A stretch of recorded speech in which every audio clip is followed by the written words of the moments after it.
পৰা 5% বৃদ্ধি পাইছে। আপোনাৰ কাৰ আছিল আগতে 115 টকা কাটে, এতিয়া আপোনাৰ 120 টকা। আৰু আপোনাৰ যেনেকৈ লঘু বাণিজ্যিক বাহন আগতে 185 আছিলে, এতিয়া আপোনাৰ 190 টকা। আৰু আপোনাৰ যিবিলাক ডাঙৰ ট্ৰাক হয় আগতে 610 টকা আছিলে, এতিয়া আপোনাৰ 625 টকা। নিৰ্বাচনৰ ঠিক পিছতে প্ৰতিটো অত্যাৱশ্যকীয় বস্তুৰ দামী বৃদ্ধি হৈছে, মূল্য বৃদ্ধি হৈছে।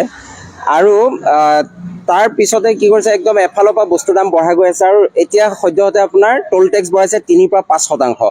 তে ইয়াত চাওক, ইয়াত যে বহুত ধনী মানুহৰে চাৰিচকীয়া আছে, তেওঁলোকে অহা যোৱা কৰে, সেইটোতো নহয়।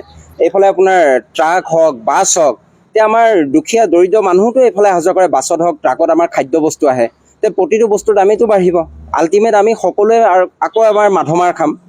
আৰু এটা চূড়ান্ত হেৰি হৈছে যে সকলোৱে গম পাইছে যে অসমত বৰ্তমান আপোনাৰ বানপানীৰ সৃষ্টি হৈছে। আৰু এই বানপানীৰ সময়ছোৱাতে বিশেষকৈ অসমত টোল টেক্সটো বৃদ্ধি কৰিব নালাগিছিল বানপানীৰ পৰিপ্ৰেক্ষিতত।